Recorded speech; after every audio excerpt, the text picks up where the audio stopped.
peer pressure is the result, or falling for peer pressure, is the result of not feeling that I am the source of who I am.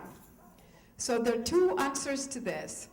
One is, it's really none of your business what your child is wearing. It doesn't harm anybody. If she goes through a period, you know, when they're 4 years old, they wear a helmet and say, I'm firefighter, and go around and all of those things. And we're not worried that they'll stay firefighters forever, not that there's anything wrong being that, but we may have some idea that they should be a lawyer, and that's the wrong one, right? And yet we don't get worried about it. And at age 10 till 15, 16, whatever, girls are gonna try different things on. So I don't know what you're calling inappropriate, but as long as nothing bad happens to anybody else or to herself, she can wear whatever she wants. Sexy. It's too sexy. It's too yes. 16-year-old. Yes. Yes. So you can talk to her about that, but I think more important is to understand where falling for peer pressure comes from. So I'd like to focus on that rather than on sexuality and all of that.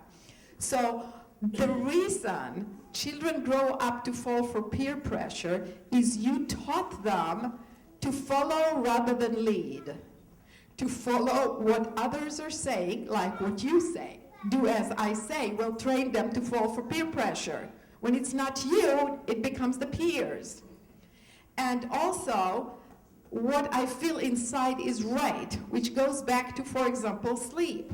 If I want to sleep with my mommy, and my mommy says, no, I should sleep by myself and go earlier, I guess I shouldn't be listening to what's in here.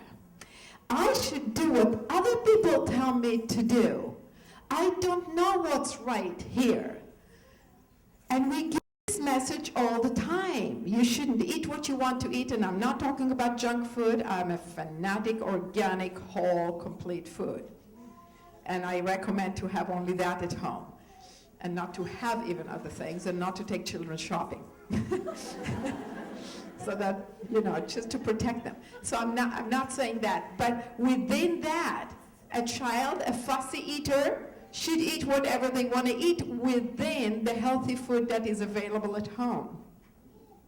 And when they know what I feel like eating, when I feel like I'm tired, when I know I'm hungry, when I'm done with the playground and I want to go home, or when I'm done being with my friends and I want to go home, then we go, not when my mother has a tantrum and call it, it's time to go, because she decides she has to make dinner.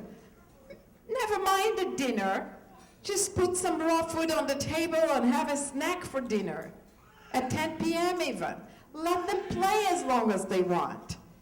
Then they know who I am, and the voice inside of me is right. And I'm not talking about permissiveness. I'm not talking about them getting whatever they want all the time. But those are the primal needs. The autonomy. That I'm going to a playground and I stay there. I do what my voice inside is telling me. What is the greatest pain we all suffer from? The greatest cause of insecurity? Seeking approval from outside.